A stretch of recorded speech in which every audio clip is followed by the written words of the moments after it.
I have patient lying down. Today we're going to go into how to find what we're looking for, how to do our analysis, and how to go deep dive into it. We're focusing on this thoracic region. So the first thing that I would do, if you can get some face paper when you can. The first thing I would do is I would do my observation. I would look at Brooklyn, I would look at his back.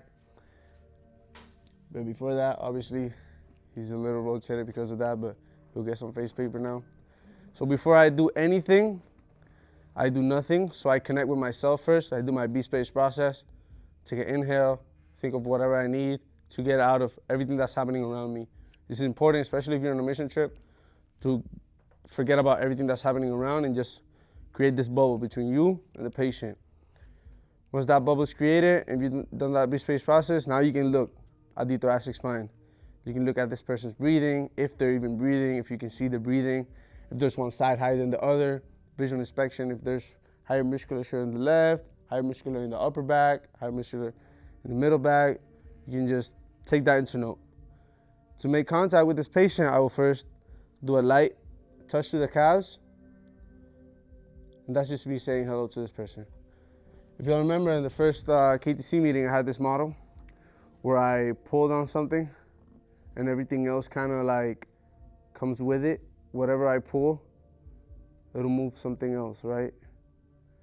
So that balance integrity of this model is the same with the body. So let's say I were to grab Brooklyn's leg and I were to like pull on his calcaneus or on his Achilles tendon, I could see, you guys can see how his body reaction moves. So I could do some waves here and I could see, and I could even go wider, and I can see how his body responds to this wave because it's all connected.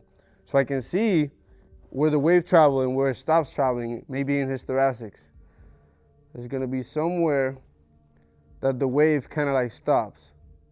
I can already see a spot that the wave kind of like, when it gets to there, it stops traveling. It moves all together. You can put that in your bucket. Let that mean whatever it wants to mean. So let's say you go through one side, I'm going to this side. Usually I just go to the side of the short leg so I don't forget which one was the short leg. I keep contact and then I'm here. First thing I'm gonna do is a sweeping scan. I'm doing a light squeeze on the traps and then I'm sweeping scan down. I do it twice. If you wanna go on top of the spine to feel or on the sides, that's cool. But you're just feeling for muscle tone, tonicity, and you're also getting this patient to relax. Then we move into the sacral wiggle. Simple. My hands on his sacrum, and I'm wiggling his sacrum, making a wave travel through his thoracic spine. How can I find his natural wave, not to be too much of this, which maybe might feel good, or be too little where it doesn't feel like anything. You can just pull on this side, and that's just his natural wave, and you can just catch on to it. And look at the wave. Where's the wave stop? Is there somewhere where the wave catches and it all like moves as a unit all together, or there's somewhere like it just stops? Say I find somewhere it just stops. Let's say in this area it just stops. So I come to this area, and as I do the sacral wiggle, I can, with these two fingers, I can feel the vertebrae. If they're even moving, if they're not, I can just feel the vertebrae while I'm doing this. As I'm doing this, it's creating a parasympathetic response in his body. Then what we can do is explore this area a little bit more. I can come into this area and I can do a counterclockwise rotation. I can do a clockwise rotation to see if his body lets me sink in with this rotation. What about the opposite? Just to see which one his body likes more, if there even is one, or if it just likes going straight down. Take that into account. Some opening moves that I love to do as I palpate is like part of my palpation, but also getting patient to relax. I do some opening moves. So if I'm on this side, I would start on the opposite side where I would, with this hand, I would distract the fascia this way and open his thoracic spine this way. You can cue his breath, breathe in, and then as he breathes out, you're elongating his fascia on the thoracic spine. You can do 3, 2, 1, and then you can switch and come to the other side. This is just an opening move, just to get this patient to relax. Some people lay on this table and they're still in sympathetic, so you gotta get them to that parasympathetic state. And as you're doing that, you're palpating, you're feeling his back, you're feeling the musculature, feeling what this patient needs. Once you find what this patient needs, once you feel what this patient needs, then you move on to the next. For the upper thoracic, I would do with the hand that's down, or the hand that's facing his feet. I would, with these 2 fingers, scoop his occiput. And I'm not going into the table, because then I'll squeeze his head into the table, but I'm going like, kind of like up. It's this scooping motion up. And then with the opposite hand, I'm bringing back and creating this opening of his CT junction. This for the upper thoracic. I could do this also for the thoracolumbar region, where I can distract this way and bring his sacrum down. Do it like this. Made sense with the opening moves? Opening moves are great, especially if this is the first time you adjusting this patient. You can get them to relax, or if this patient is a bigger patient overall, this can be part of your palpation. You don't have to do that and then palpate. You can do that as you palpate. That can be part of your palpation, part of the sacral wiggle, and then boom, patient in parasympathetic, it'll let you sink in even more. Then just coming in and just, all right, breathe in, breathe out, boom. Patient will be more at ease this way. That's cool? Pretty simple? Kept that pretty simple? Okay. For my contact. So let's say if I'm adjusting T5, T6, middle thoracic, I love to keep the front foot on the level of my adjustment. So if I'm adjusting his T7, I will put my leg on that same level. If I'm adjusting upper thoracic, I bring my leg up even higher. If I'm lower thoracic, I'd be down here. Then I move up here.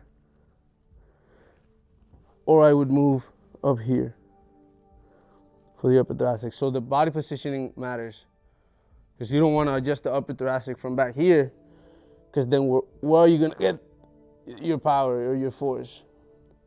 There's no way. There's no way. It's way easier to use my body and just come here.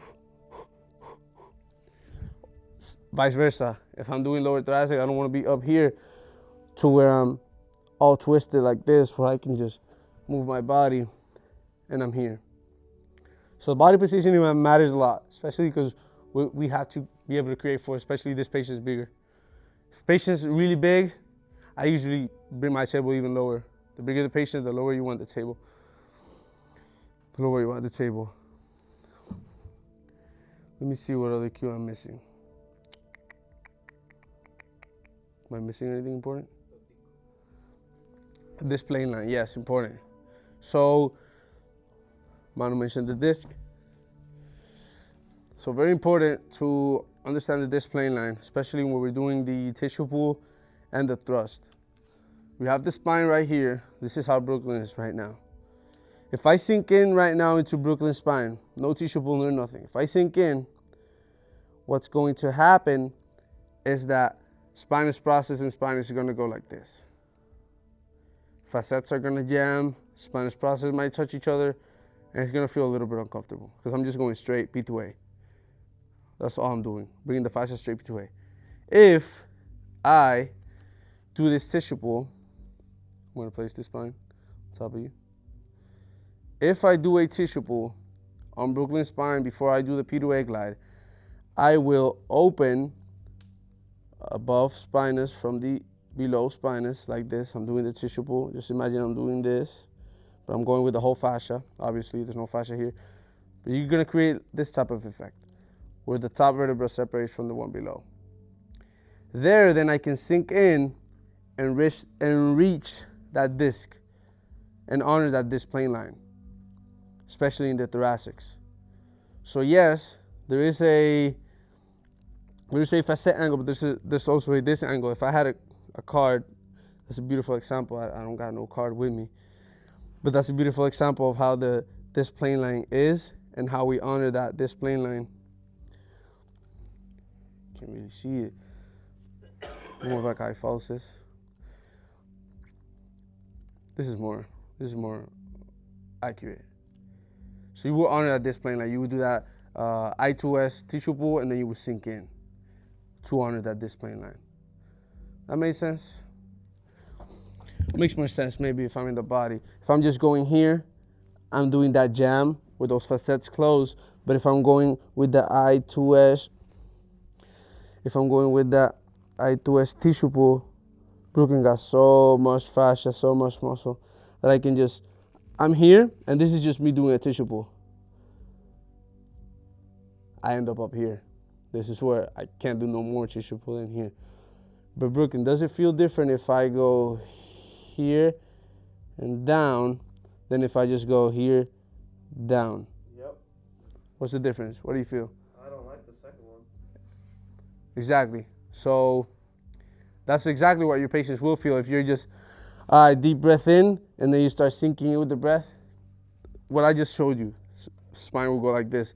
But if I go here, it literally lets you go in way more. So little cue. Y'all can work on that and feel it. Very important, especially sacral wiggle.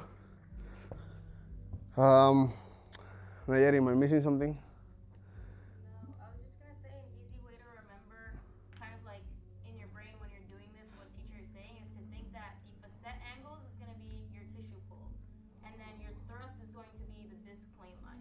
So the thrust is gonna be the P to A, but you wanna make sure that you have that tissue pull following the facet angle. That's good. I like that too. Thank you.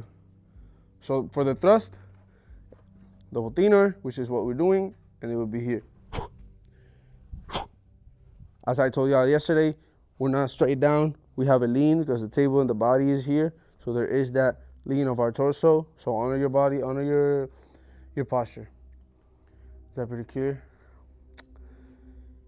Obviously, there's other ways you could adjust. We teach the double thenar for purposes. I really love it. Make sure you're not on top of the ribs. Make sure you're close to spinous, as close as possible. You could do thenar, double thenar, the double hopper thenar. You could do cross Pisces. You could do elbows. You could do so many things, but we're just doing double thenar. It's cool. All right, y'all ready to palpate? Okay, cool. Let's go to per table. Let's grab a.